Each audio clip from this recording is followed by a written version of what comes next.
You might not know that this week is Mental Health Awareness Week. And it's quite a big thing. If you've experienced mental health issues, you will know how big it is to you as an individual and how it can have such a severe impact in pretty much everything that you do. But we might not know that mental health challenges are experienced by such a significant number of the population. And I have some statistics to share, which I was quite surprised by. So every 2 minutes, somebody is made ill in the workplace due to stress. And I thought, wow, every 2 minutes, that's really quite something. And stress is something that we all experience, and in fact, we need to experience because it creates an arousal in us that leads us to action, right? So, you might remember when you were a kid doing some kind of athletics and that sort of feeling in your stomach, the washing machine feeling in the belly. That was a level of stress. And it meant that you probably run quite fast.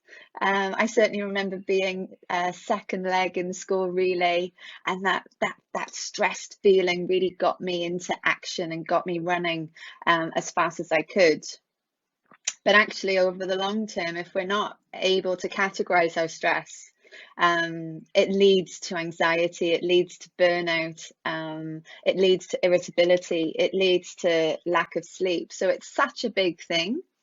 And knowing that we all are impacted by these things, you can understand why there is a week designated to mental health awareness. Some other statistics that 1 in 6.8 people will experience a mental health problem when they're at work. And if you think about who you might have spoken to today, it might have been that you've already spoken to 6 people, and therefore, you're close to realizing that one of those individuals, one of those 6 or 7 people, are really feeling a level of pressure that is not helping them. And then I suppose a consequence of that on the workplace is nearly 18 million days a year are lost on sickness. So, being unwell, feeling unwell, it's not just the loss of work time. When you're feeling unwell, you just don't feel good in yourself. So it has a spiral effect in terms of then what it is that you want to do for yourself, who it is that you need to help that week, multitude of things. So flagging the whole fact that Mental Health Awareness Week is this week and to be aware of it is quite an important one for me, because when we're struggling with our mental health, it has a direct impact to how we're showing up. It has a direct impact in terms of how we're feeling about things. It has a direct impact in terms of our effectiveness. And from a corporate place, my work, leadership effectiveness, is all about getting the best out of people in the workplace. But I created This Is You because it's the lifestyle element of keeping it real. It's where lifestyle meets work. And if there's every 2 minutes someone's experienced stress at work, well, you guarantee that stress comes back into the house, and then there's a ripple effect. So being aware of it, being cognizant of it, knowing that this is something that's pretty normal, hopefully is enough to, one, feel comforted by that, and therefore not feel like as if you need to be shy or embarrassed about it. But then the message that I haven't read much of this week is, what are we going to do about it? There's been lots of statistics out there telling us what's going on, but what are we actually going to do about it? And one of the reasons why you haven't seen me over the last 2 weeks and I hadn't done my lives is because I was just not feeling it. I had a little bit of a virus around me. I was feeling really tired, and didn't necessarily feel like I had the energy to present myself on a live. But what I did realize when that was going on is that, one, that's okay. I wasn't going to stress myself out over it. But I also recognized that I needed to do things differently. So I suppose I'm sharing that because when there is a mental health issue, we need to recognize that we need to do things differently. Otherwise, the what's causing the stress, what's causing the anxiety will just continue to happen. Um, it's encouraged me to get organized with my plan to launch a three-step program. I've been talking about it for a while. Um, and sometimes things just don't feel like the right time, and I'm a big advocate of not forcing things, and now it really does feel like the right time. I think the statistics I'm reading in the Mental Health Awareness Week is kind of encouraging me to say there are things that we can do, and normal day-to-day things that we can do to help us get back on track. So I will launch soon, and I will share it on here to also get your feedback. And the plan is to launch a three-step program, and it's going to talk to what I see as being the path to take when we need to shift gear, do things differently, not just from a mental health awareness place perspective, but also to be as effective and fulfilled as we can be. You know, fulfillment leads to effectiveness. If we're feeling fulfilled in our life, fulfilled in our work, we will be more effective in our work and in our life.